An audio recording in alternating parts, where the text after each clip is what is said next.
Déjenme comentarles algo. Samuel Langhorne Clemens, más conocido posteriormente por su nombre artístico Mark Twain, fue un domingo a la iglesia. Al final del servicio, él se acercó al pastor y le dijo que él poseía en su casa un libro que contenía las mismas palabras que el pastor había predicado en su sermón esa mañana. El pastor le aseguró que él no le había hecho plagio de su mensaje y en esencia el mensaje era original. Pero Clemens insistía en que él tenía un libro que contenía con exactitud las mismas palabras de su sermón.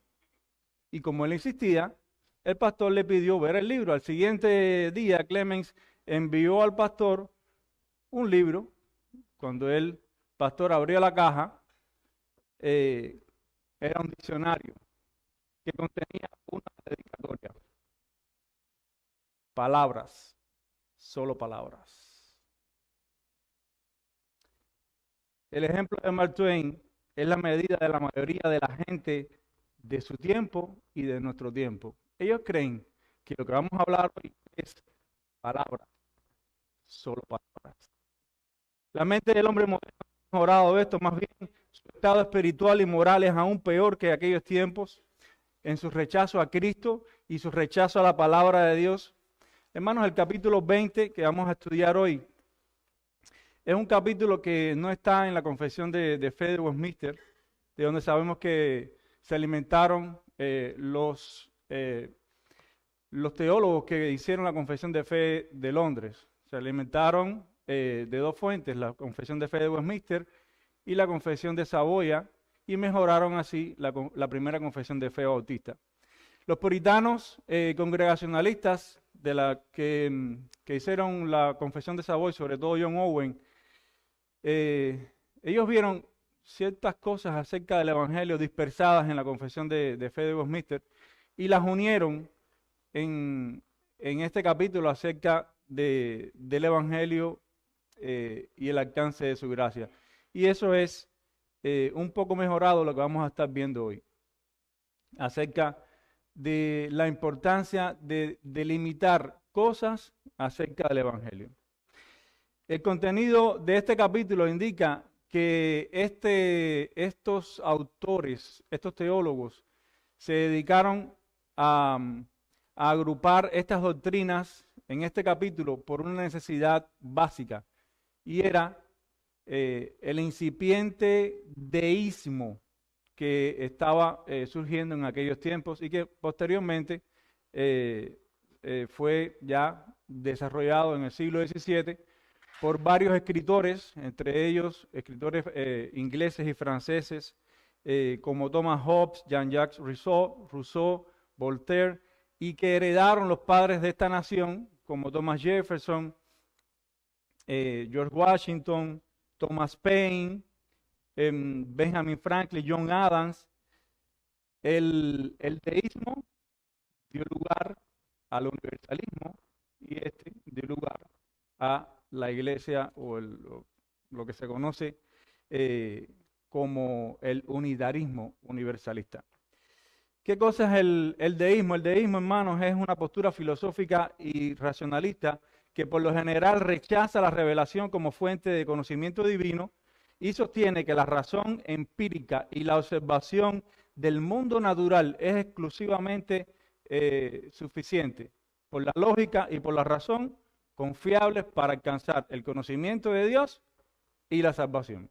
El deísmo en general cree en una deidad que diseñó todo, pero que no se involucra con las cosas que pasan aquí abajo. Es algo así como que Dios hizo el mundo como si fuera un reloj, le dio cuerda y lo dejó andar por sí solo, por medio de leyes naturales, y Dios no se involucra en nada de eso. Eso no es, eso no es lo que revela la Biblia. Ese no es el Dios en que creemos. Ese no es el Dios que se ocupó, como vamos a ver en la clase, de tu salvación y la mía, de la salvación de todos aquellos que necesitaban un Salvador. Bien, entonces, habiendo hablado un poco del contexto histórico de nuestra confesión, vamos a ver en nuestra clase en tres encabezados. Primeramente, vamos a ver lo inadecuado de la revelación natural y la necesidad de la revelación especial y salvadora para ofrecer a Dios una religión verdadera. En segundo lugar, vamos a ver la prerrogativa soberana de Dios de escoger a quien da el Evangelio. Y en tercer lugar, la necesidad de la intervención directa, divina y sobrenatural del Espíritu Santo para que ese Evangelio haga efecto en el corazón de los hombres, con el poder regenerador de Dios. Vamos entonces a ver en primer lugar el primer párrafo. Vamos a leer el primer párrafo de nuestro capítulo. ¿Quién me ayuda leyendo ahí? Por el pecado y habiéndose vuelto inútil para dar vida, agradó a Dios dar la promesa de Cristo, la simiente de la mujer, como el medio para llamar a los elegidos y engendrar en ellos la fe y el arrepentimiento. Esta promesa, el Evangelio, en cuanto a su sustancia, fue revelado y es en ella eficaz para la conversión y salvación de los pecadores. Gracias.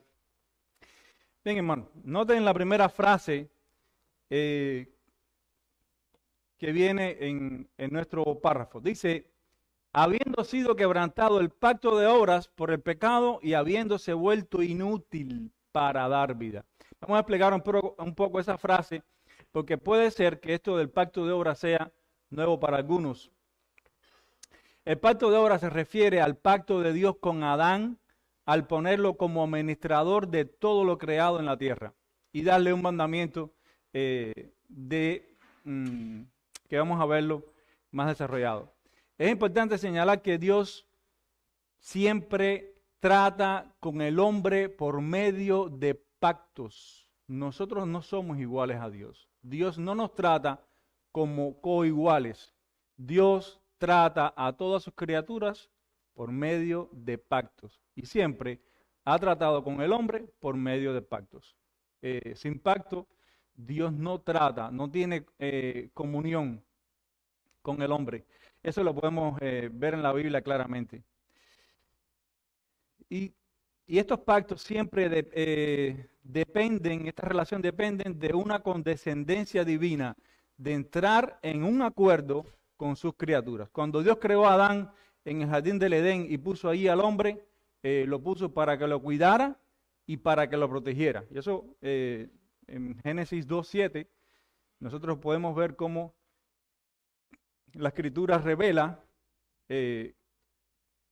donde dice, entonces Jehová Dios formó, Génesis 2:7 y 8, para los que quieran seguirme. Entonces Jehová Dios formó al hombre del polvo de la tierra y sopló en su nariz aliento de vida, y fue el hombre un ser viviente.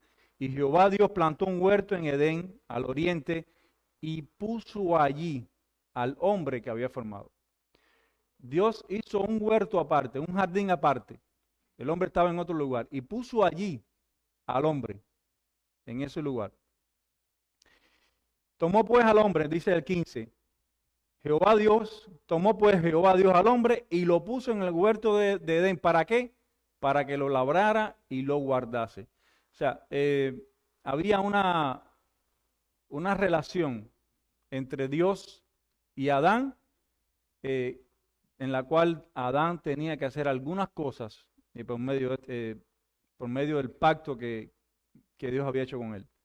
El relato bíblico posterior y los tipos que se revelan progresivamente en la adoración a Dios indican que el huerto de Edén fue el primer templo donde el hombre adoraba a Dios.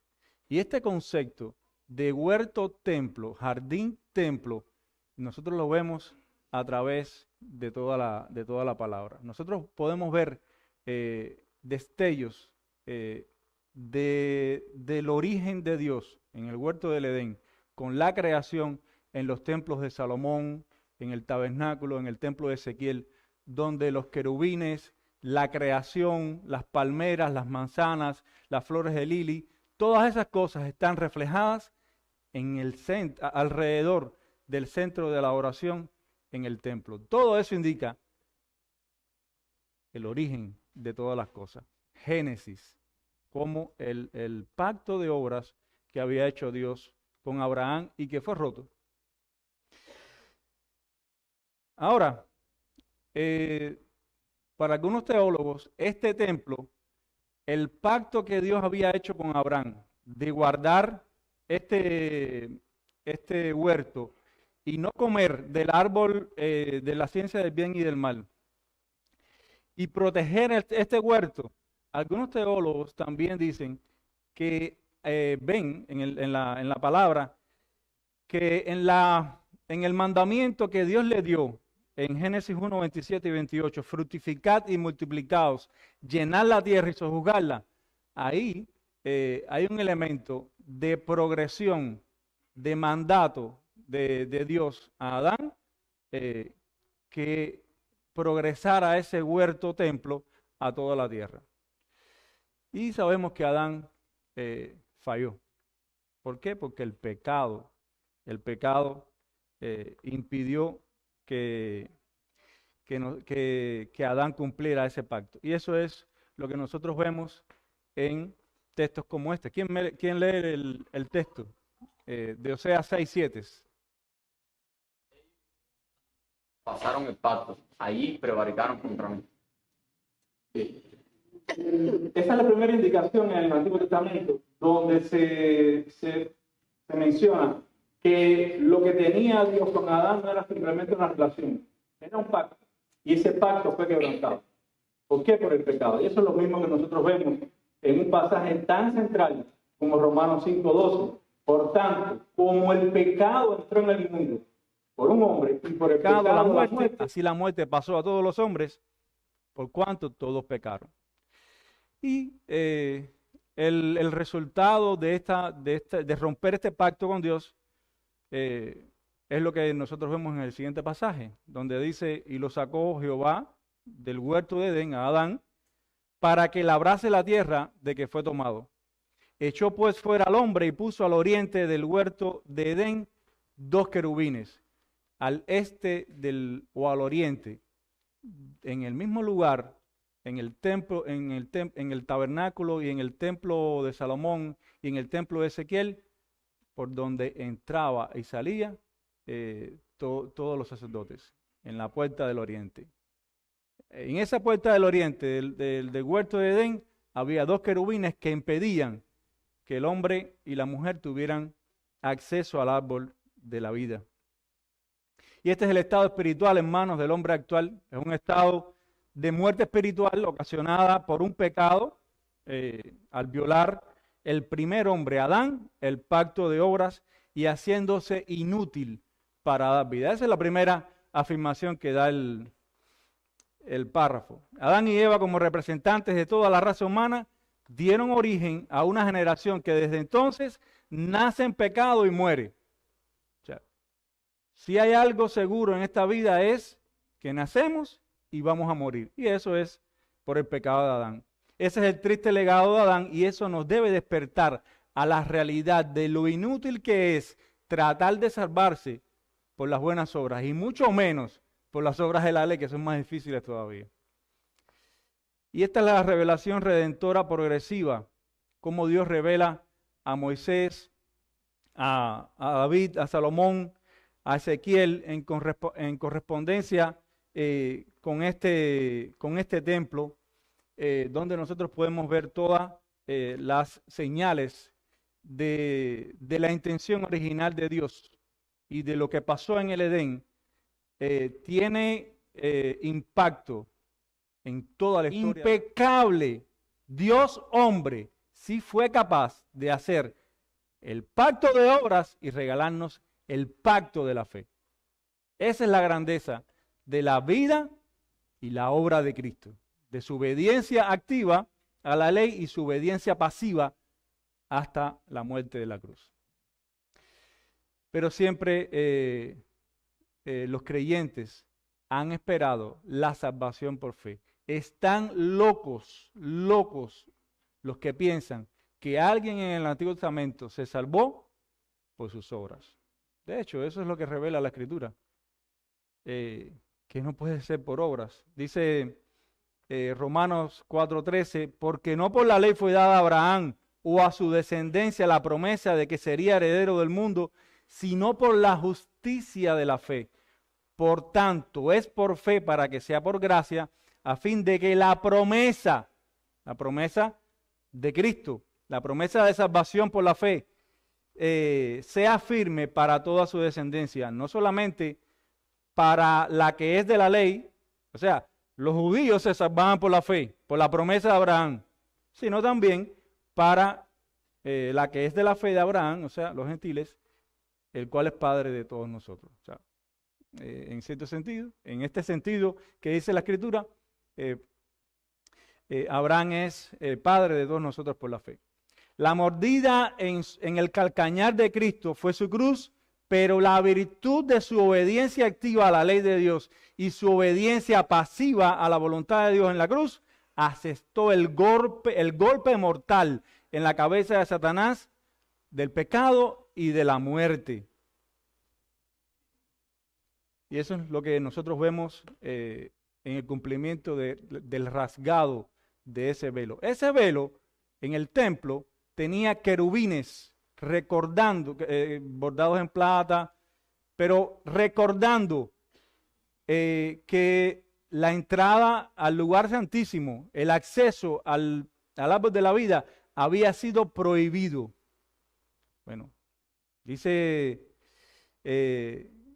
Mateo 27:50, mas Jesús, habiendo otra vez clamado a gran voz, entregó el Espíritu, no le fue quitado, él lo entregó, y he aquí, el velo del templo se rasgó en dos, de arriba a abajo, del cielo a la tierra, y la tierra tembló, y las rocas se partieron.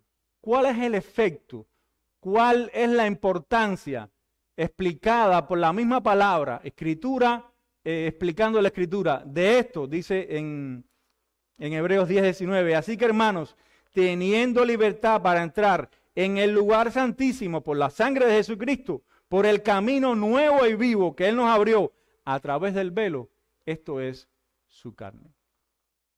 Cristo en su muerte abrió el velo, separó a los querubines y dio acceso al lugar santísimo, a la misma presencia de Dios.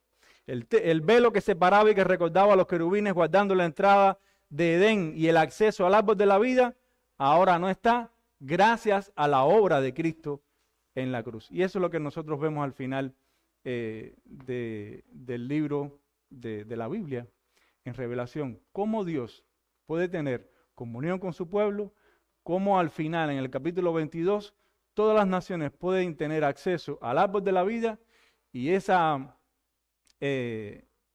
comunión con Dios y ese acceso al árbol de la vida será para salvación, sanación de las naciones por la eternidad. Y no habrá más maldición, el trono de Dios y el Cordero estará en ella y sus siervos le servirán y verán su rostro y su nombre estará en sus frentes. Esa es la historia del paraíso perdido por el pacto de obra roto, el paraíso restaurado por el pacto de la gracia, por el pacto de redención hecho por Cristo a favor de nosotros. Démosle gracias, gloria a Dios, por un evangelio tan grande que no se le puede ocurrir a una mente humana. Ni lo puede hacer nadie en sus fuerzas. Gracias, Señor. Bien, hermano, habiendo visto la inauguración y el destino final de esta revelación, vamos a ver, en segundo lugar, la necesidad de la revelación de este evangelio, la necesidad de la revelación especial. Vamos a... ¿Quién me ayuda leyendo el segundo párrafo? La promesa de Cristo y la salvación por medio de Él es revelada solamente por la palabra de Dios. Ni las obras de la creación, ni la providencia, por la luz de la naturaleza, revelan a Cristo, por la gracia que es por medio de Él, no en forma general ni velada. Igual como tampoco los hombres que no tengan una revelación de Él por la promesa del Evangelio pueden obtener una fe salvadora o arrepentimiento. Bien, hermano. ¿Alguien puede decir de qué tipo de revelación se está hablando en el párrafo?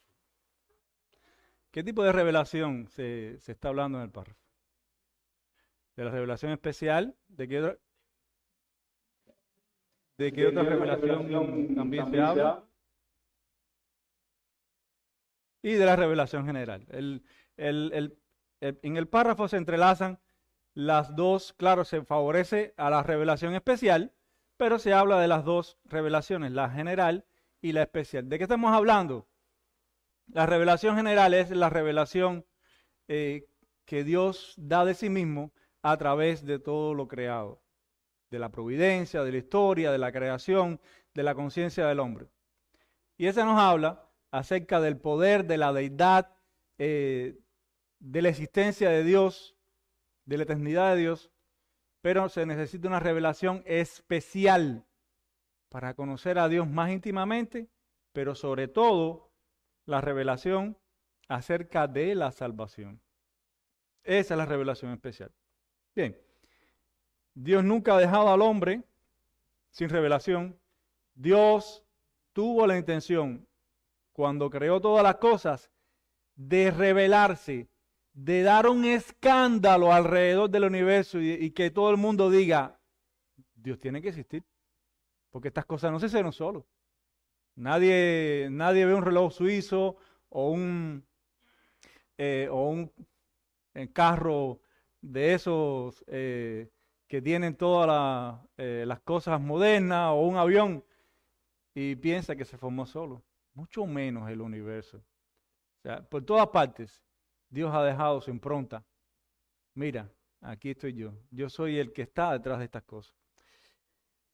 Bien, vamos a ver la primera parte. Dice, esta promesa de Cristo y la salvación por medio de Él es revelada solamente por la palabra de Dios. Hermano, aquí se nos dice claramente la necesidad de predicar el evangelio. La necesidad de que el hombre tiene de que se le diga que está en pecado, pero que hay un Salvador. Esa es la buena nueva. El pecado te va a llevar a la condenación. El pecado te ha separado de Dios. Tú has pasado la raya, transgrediste, estás en guerra con Dios, pero hay uno que te puede reconciliar con Dios. Hay uno que te puede salvar. Esa es, hermanos, la buena nueva. Y eso es lo que dijo Juan acerca de Cristo en Juan el Bautista. He aquí el Cordero de Dios que quita el pecado del mundo. Y también dice Romanos 4:12, en ningún otro hay salvación, porque no hay otro nombre bajo el cielo dado a los hombres en que podamos ser salvos. Estudies el texto de Hechos 4:12, vea el griego, vea las diferentes traducciones de la Biblia. ¿Qué es lo que va a decir siempre? No hay otro nombre bajo el cielo dado a los hombres en el cual podamos ser salvos. Esa es la revelación especial. Sin esa revelación, hermanos, el hombre no se puede salvar. Dice Romanos 10:13, porque todo aquel que invocara el nombre del Señor será salvo. Solamente invocar el nombre de Cristo puede hacer salvo. Ni Mahoma, ni Buda, ni ningún otro nombre es capaz de ser invocado y que Dios escuche. Solo el nombre de Cristo. ¿Cómo pues invocarán en el cual no han creído? ¿Y cómo creerán en aquel de quien no han oído? ¿Y cómo oirán sin haber quien les predique? ¿Y cómo predicarán si no fuesen enviados? Como está escrito, cuán hermosos son los pies de los que anuncian la paz, de los que anuncian buenas nuevas. Hermanos, el mundo necesita no cambios políticos, no movimientos financieros, no movimientos sociales. El mundo necesita el evangelio de Cristo. Decirle a ese mundo que está allá afuera, no hay otro nombre bajo el cielo dado a los hombres en el cual podamos ser salvos. Eso es lo que necesitan. Pero además de esta revelación especial, sin la cual, sin las Escrituras, el hombre no puede saber de Cristo, nosotros vemos que Dios se ha manifestado al hombre intencionalmente, en toda su belleza, en toda la extensión de su inteligencia, de su poder. Y eso nosotros lo vemos en la conciencia del hombre y en la creación, en la providencia, en la historia. Hay 3 preguntas que todo hombre con una inteligencia básica se hace en la vida. ¿De dónde vengo? ¿Por qué estoy aquí? ¿A dónde voy? O sea, en alguna vez en la vida, todos los hombres llegan a esta conclusión, independientemente del origen cultural, político, de donde sea. Todos en alguna vez nos preguntamos quiénes somos, por qué somos y a dónde vamos. Nosotros reconocemos que Dios ha dejado indicaciones de que el hombre puede mirar a su alrededor y encontrar al Creador, encontrar al menos indicios de que hay un Dios eternamente santo, infinitamente poderoso, que ha creado todas las cosas y las ha creado con una belleza y con un orden tan grande que cuando el hombre, Dios le dio una mente capaz de pensar, organiza un poco sus pensamientos y mira al cielo, puede ver al Creador. Y eso es lo que nosotros podemos ver en el Salmo 19, donde dice: los cielos cuentan la gloria de Dios y el firmamento anuncia la obra de sus manos. Los términos que se usan aquí,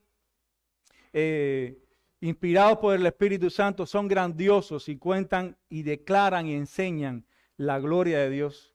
Dice que los cielos enseñan, declaran.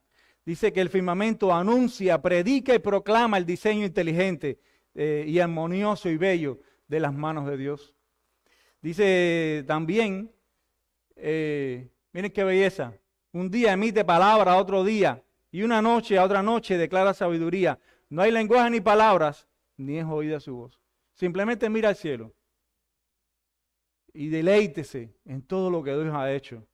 Sigue diciendo: por toda la tierra salió su voz. Ni es otra preciosa. No hay lenguaje ni palabras, ni es oída su voz. Por toda la tierra salió su voz y hasta el extremo del mundo sus palabras.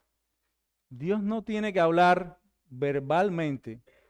Dios habla y ese silencio es un silencio ensordecedor.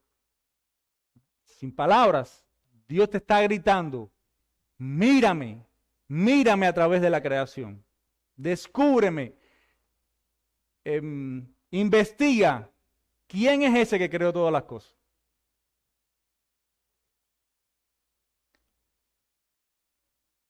Esta misma asombro es lo que dice en Job 38-31, cuando Job le hace preguntas a Dios. Dios le hace preguntas que Job no puede contestar.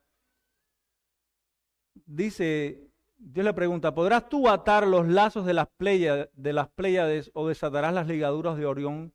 ¿Sacarás tú a su tiempo las constelaciones de los cielos o guiarás a la osa mayor con sus hijos? ¿Supiste tú las ordenanzas de los cielos? ¿Dispondrás tú de su potestad en la tierra? ¿Qué está hablando aquí? Está hablando de algo que conocían los antiguos, que cuando el Orión desaparecía y las Pléyades salían, cambiaban las estaciones en la tierra. Ya viene el invierno. ¿Por qué lo sabe? Bueno, porque ya Orión y las Pléyades cambiaron. Nosotros no miramos el cielo. Los antiguos sí lo sabían, sí lo conocían. Nosotros miramos el teléfono, miramos las noticias, miramos el televisor, pero el asombro de la creación se ha perdido. El hombre antiguo sabía estas cosas. Dios hizo una creación sumamente bella con una variedad y complejidad que dejan ver algo, el reflejo de su poder, de su gloria, de su inteligencia y de su amor. Dios se ocupó de hacerlo para atraer así nuestra atención y producir en nosotros asombro y maravilla. Y mientras más avanza la ciencia, hermanos, mejor se entiende el universo que nos rodea. No solamente en el cosmos, sino también en el mundo microscópico, en los mares, en la tierra, en la fauna, en la flora, en el mundo subatómico. Todo habla de un diseño y de un creador. Sproul dijo, no hay una sola molécula independiente en el universo. ¿Qué quiso decir con eso? Todo lo que está pasando a nivel macrocósmico y a nivel subatómico está finamente soportado, sustentado por la mano de Dios. Robert Jastrow, un comprobado agnóstico, tuvo que admitir en su libro El Dios y los astrónomos que la ciencia ha tratado por mucho tiempo de descubrir a Dios cuando ya la Biblia lo decía. Él termina su libro diciendo, la historia termina como una pesadilla para el científico que vive confiado en el poder de la razón, pues habiendo escalado las montañas de la ignorancia, casi conquistado la cumbre más empinada y a punto de alcanzar la roca más alta, se encuentra con una banda de teólogos allí instalados hace siglos. Los científicos llegaron cansados, los teólogos estaban tomando café y leyendo su Biblia. Gloria a Dios por esas cosas. Bien, hermanos, pero ¿para qué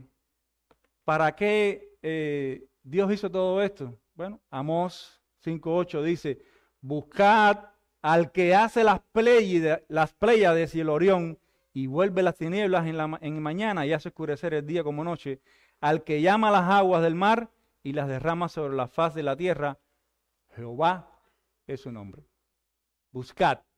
Ese es la aplicación de ese mensaje que nosotros vemos en la creación. Eso deja sin excusa a los hombres, porque Dios les ha dado inteligencia para que vean a Dios en estas cosas. El hombre es inexcusable, y eso es lo que dice Romanos 1:19, porque todo lo que de Dios se conoce les es manifiesto, pues Dios se lo manifestó, porque las cosas invisibles de Él, su eterno poder y deidad, se hacen claramente visibles desde la creación del mundo, siendo entendidas por medio de las cosas hechas, de modo que no tienen excusa. No tienen excusa. Cuando nosotros vemos estas cosas, el hombre no tiene excusa. Pero se necesita algo más que la creación.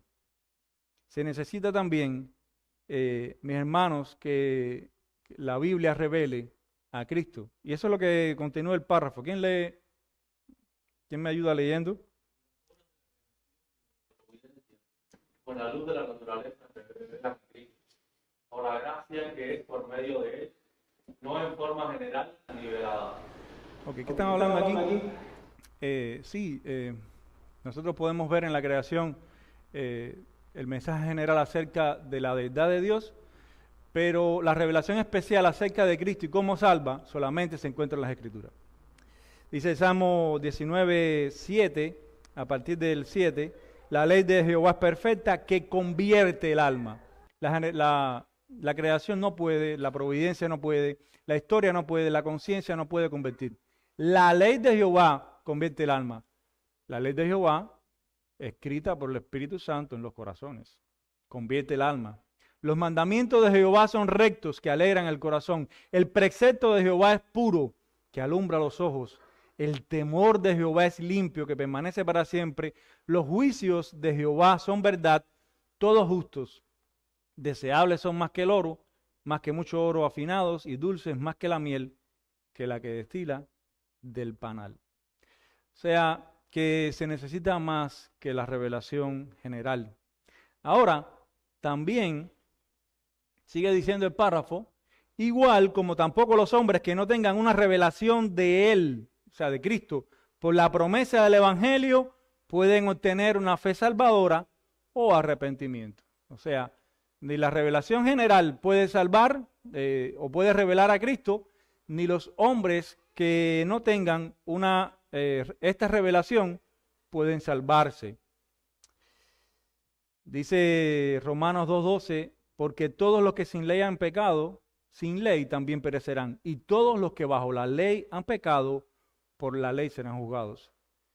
Y sigue diciendo en Hechos 17, pero Dios habiendo pasado por alto los tiempos de esta ignorancia.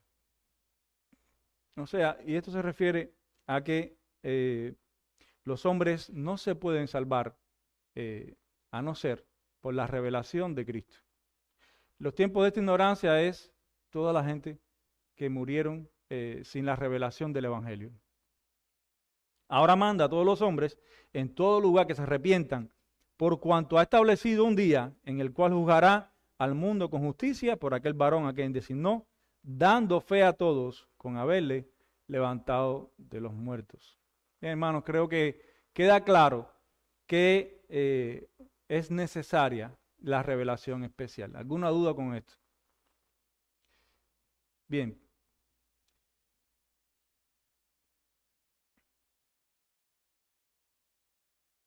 Párrafo 3. ¿Quién me ayuda leyendo el párrafo 3? Vamos a ver en tercer lugar la soberanía de Dios en esta revelación especial.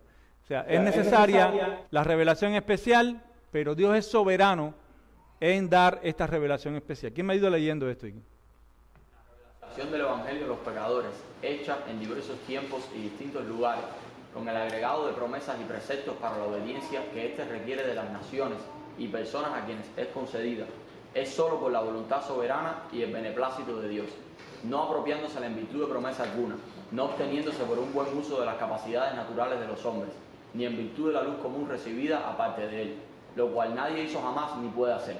Por lo tanto, en todas las épocas, la predicación del Evangelio ha sido concedida a personas y naciones, en su extensión o restricción, con gran variedad, según el consejo de la voluntad de Dios. Bien, gracias, hermano. Bien, lo primero que vemos en este párrafo es que la revelación del Evangelio a los pecadores es hecha en diversos tiempos y distintos lugares con el agregado de promesas y preceptos para la obediencia que éste requiere de las naciones y personas a quienes es concedida. Es solo por la voluntad soberana y el beneplácito de Dios. Hermanos, nosotros podemos ver que Dios escoge los lugares donde será predicado el Evangelio. En Hechos 16:6 dice que le fue prohibido por el Espíritu Santo hablar la palabra en Asia a los misioneros, a los apóstoles. Y en el 7 dice, y cuando llegaron a Misia intentaron ir a Bitinia, pero el Espíritu no se los permitió. ¡Wow! Dios no dejó que el Evangelio que estaba siendo abierto a las naciones por los apóstoles no fuera abierto en esas regiones. ¿Por qué? Por la soberana voluntad de Dios.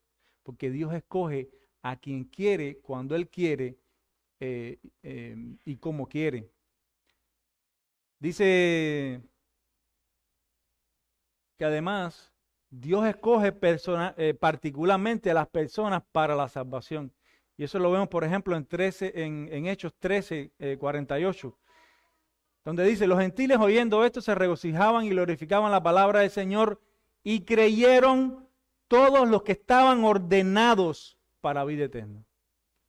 Los que no estaban ordenados oyeron y creyeron. Y dice en Hechos 16:14 que había una mujer escuchando el Evangelio por parte de Pablo y el Señor abrió el corazón de ella para que estuviese atenta a lo que Pablo hablaba. Y por el relato sabemos que ella se convirtió y fue bautizada y recibió a los apóstoles en su casa. Dice Romanos 9:13, como está escrito, a Jacob amé, mas a Esaú aborrecí. ¿Qué pues diremos? ¿Que hay injusticia en Dios? Eso es lo que viene a la mente del hombre carnal, al teólogo ese farisaico que no conoce a Dios. ¿Hay injusticia en Dios? En ninguna manera. Pues a Moisés dice, tendré misericordia del que yo tenga misericordia y me compadeceré del que yo me compadezca. Dios es santo y nadie se merece que Dios tenga misericordia de él. Y si Dios tiene misericordia de algunos, y esos algunos somos nosotros, hermano, dale gloria a Dios de que Dios te escogió y no dejó que cosechara las consecuencias de tu pecado. Esta elección de revelar a Cristo no está basada en algo que Dios previó en un túnel del tiempo y escogió a aquellos que iban a creer. Eso no es lo que dice la palabra. La palabra dice más bien que Dios no aprende nada nuevo, Dios lo sabe todo. Ese es el concepto de que Dios es omnisciente. Dios no se enteró de que alguien iba a responder. Más bien lo que dice la palabra es que Dios decretó que aquellos que Él escogió respondieran al Evangelio. Y eso es lo que dice en el próximo pasaje. Sigue diciendo, no apropiándosela, o sea, esta salvación, en virtud de promesa alguna, no obteniéndose por un buen uso de las capacidades naturales de los hombres, ni en virtud de la luz común recibida, aparte de él, lo cual nadie hizo jamás, ni puede hacer. Hermanos, nosotros no fuimos escogidos por nuestra inteligencia natural, ni nuestra cultura, ni nuestra prudencia, mucho menos por nuestra buena fama, o porque íbamos a responder al Evangelio. Dice 1 Corintios 1:26, pues mirad, hermanos, vuestra vocación, que no sois muchos sabios según la carne, ni muchos poderosos, ni muchos nobles, sino que lo necio del mundo escogió Dios para avergonzar a los sabios, y lo débil del mundo escogió Dios para avergonzar a los fuertes, y lo vil del mundo y lo menospreciado escogió Dios, y lo que no es, para deshacer lo que es, a fin de que nadie se jacte en su presencia. Nadie podrá decirle, tú me escogiste porque yo era tan bueno, porque sabías que iba a hacer toda la ley, porque sabía que te iba a ser fiel hasta la muerte, porque tú sabías que yo iba a decir como Job, aunque él me mate, de él nunca diré nada malo. Aunque me mate, seguiré fiel. No, nadie podrá decir eso. Tampoco fuimos escogidos porque fuéramos un grupo especial que se interesa por Dios y busca lo bueno. Porque el Evangelio, hermanos, revela que en Romanos 3:10 no hay justo ni uno, no hay quien entienda, no hay quien busca a Dios, no hay ni siquiera uno. Todos se desviaron, a una se hicieron inútiles, no hay quien haga lo bueno, no hay ni siquiera uno. Y dice Eclesiastés 7:20 que ciertamente no hay hombre justo en la tierra que haga el bien y nunca peque. Esos no somos nosotros. Todos los que Dios ha salvado, los ha salvado por gracia soberana y nada, por nada que Él vea que ellos fueran a hacer en el futuro. Bien, hermanos, sin duda alguna, Dios ha sido muy condescendiente con el pacto de redención, con el pacto de obras a través de Cristo. Y eso nosotros lo vemos en que Dios nos escogió a pesar de nuestros pecados para ser salvados a través de la sangre de Cristo. Ahora, sigue diciendo el párrafo, por lo tanto, en todas las épocas la predicación del Evangelio ha sido concedida a personas, a naciones, en su extensión o restricción, con gran variedad, según el consejo de la voluntad de Dios. Y eso es lo que nosotros vemos también en un pasaje como Efesios. Efesios habla de esa voluntad que tuvo Dios de predestinar a su pueblo para la salvación. Dice Efesios, según nos escogió en Él antes de la fundación del mundo, para que fuésemos santos y sin mancha delante de Él, en amor, habiéndonos predestinado para ser adoptados hijos suyos por medio de Jesucristo, según el puro afecto de su voluntad, para alabanza de la gloria de su gracia, con la cual nos hizo aceptos en el amados. En Él, asimismo, tuvimos herencia, habiendo sido predestinados conforme al propósito del que hace todas las cosas, según el designio de su voluntad. Amén. Gloria al Señor. Bien, hermanos, habiendo dejado claro que Dios soberanamente escoge a su pueblo por gracia y no por nada que Él vea que vayamos a hacer, vamos en último lugar a ver la suficiencia de esta revelación, el cuarto párrafo. La suficiencia de esta revelación. ¿Quién me ayuda leyendo? El Evangelio es el único medio externo para revelar a Cristo y la gracia salvadora, y es, como tal, completamente suficiente para este fin.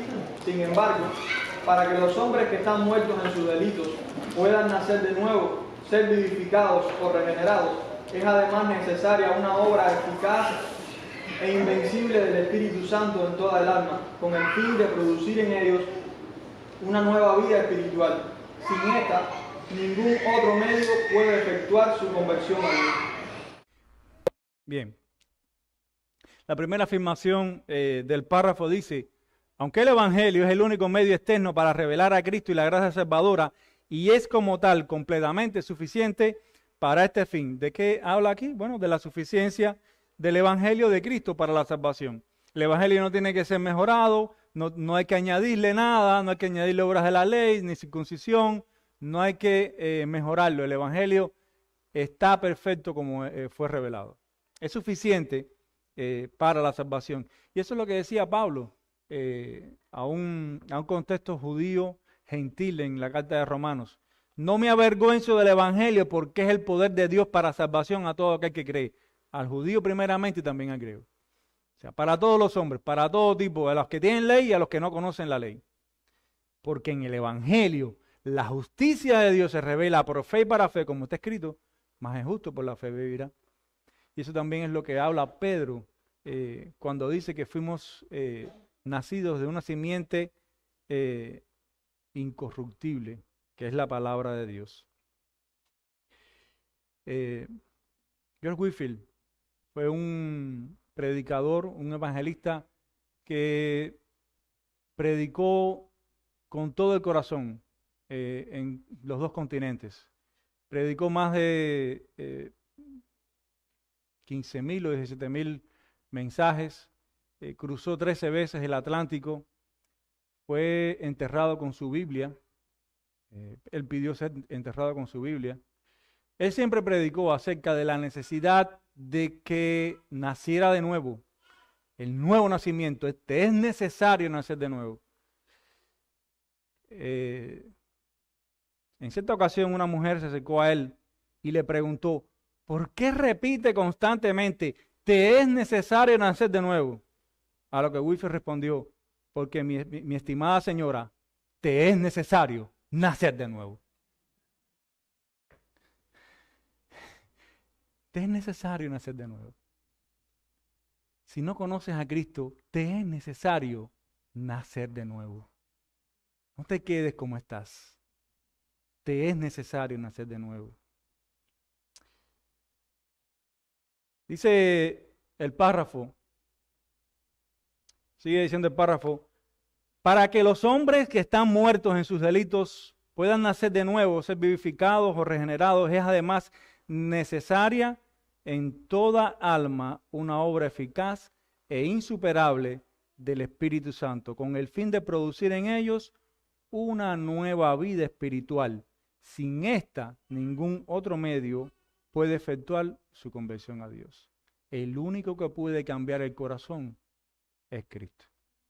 Y eso es lo que nosotros vemos en un pasaje como Juan 1:12, donde dice: mas a todos los que le recibieron, a los que creen en su nombre, les dio la potestad de ser hechos hijos de Dios, los cuales no son engendrados de sangre, ni de voluntad de carne, ni de voluntad de varón, sino de Dios. Y dice el Señor Jesucristo, para aclarar más las cosas todavía, le dijo a Nicodemo y te lo dice a ti que no conoces a Cristo: de cierto te digo, que el que no naciere de nuevo no puede ver el reino de Dios. De cierto te digo, que el que no naciere del agua y del Espíritu no puede entrar en el reino de Dios. Ninguno puede venir a mí si el Padre que me envió no le trajere, y yo le resucitaré en el día postrero.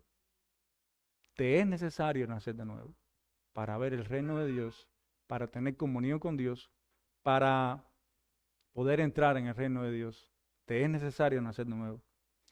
Dice 2 de Corintios 4:4 que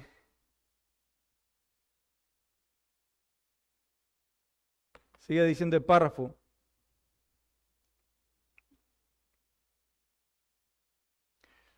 Es además necesaria en toda alma una obra eficaz e insuperable del Espíritu Santo con el fin de producir en ellos una nueva vida espiritual. Si algunos están cegados a esta vida espiritual y no han nacido, es porque el príncipe de este mundo los tiene bajo su poder. El príncipe de este mundo le tiene cegados los ojos espirituales y están muertos espiritualmente. Esa es la inhabilidad de salvarse a sí mismo. El hombre no puede salvarse a sí mismo. Necesita una obra milagrosa del Espíritu Santo para nacer de nuevo. Hermanos, sin la obra regeneradora del Espíritu Santo será imposible la salvación. No se puede percibir el reino de Dios ni se puede entrar en el reino de Dios. Dice 1 Corintios 2:14, pero el hombre natural no percibe las cosas que son del Espíritu de Dios porque para él son locura y no las puede entender porque se han de discernir espiritualmente. Si estas palabras que nosotros hemos hablado hoy para ti son las mismas que escribió Mark Twain en su diccionario, palabras, solo palabras, déjame decirte una historia acerca de Moody. En cierta ocasión, D.L. Moody estaba predicando el evangelio en una gran iglesia en Inglaterra y un hombre muy distinguido llamó con insistencia a Lugier y le dio un papel doblado y le encomendó que se le diera urgentemente al predicador. El Lugier obedeció al dignatario y se acercó al predicador y le pasó el papel. Moody interrumpió su predicación para leer aquel papel que con tanta urgencia se le daba, y el Lugier le señaló al hombre que se lo enviaba, el cual saludó a Moody con una gran sonrisa. En el papel había solo una palabra: tonto. Tonto. Moody lo leyó en silencio, lo dobló, lo guardó y seguidamente explicó: me ha ocurrido algo muy extraño. Alguien me envió una carta y la firmó, pero se olvidó de escribir el contenido. Hermanos, el hombre natural no percibe las cosas del Espíritu. No puede. Por eso, George Whitefield le decía a esa señora: te es necesario, porque te es necesario nacer de nuevo. Dice Proverbios 14:12, hay camino que al hombre le parece derecho, pero su fin es camino de muerte. Y aún en la risa tendrá dolor el corazón, y el término de la alegría es congoja. Así, hermanos, es el estado del hombre que desprecia el evangelio. Su camino lleva a la muerte y su alegría se convertirá en congoja. Dice Proverbios 14, de sus caminos será hastiado el necio de corazón, pero el hombre de bien estará contento con el suyo. Mi amigo, si tú estás aquí hoy y tú no has entregado tu corazón a Cristo, si tú no has nacido de nuevo y oyes estas palabras, tú no estás aquí por accidente. Dios permitió que tú estuvieras aquí en este lugar a esta hora para que escucharas del evangelio, para que escucharas de que tú necesitas a un Salvador. Y ese Salvador Dios lo proveyó, lo ha dado y lo resucitó con poder, lo declaró justo, para que todo aquel que en Él cree no se pierda, mas tenga vida eterna. Hoy puede ser el día en que cambie tu vida para siempre. Ve a Cristo y pídele perdón por tus pecados. Ve con fe en que Él te oye y se complace en salvar a aquellos que van con humildad, reconociendo que solo Dios puede perdonar los pecados y limpiarlos con la sangre de Cristo. La sangre de Cristo tiene poder y ese poder nunca terminará. Ve a Cristo porque solo en Él hay salvación. Vamos a orar, hermanos.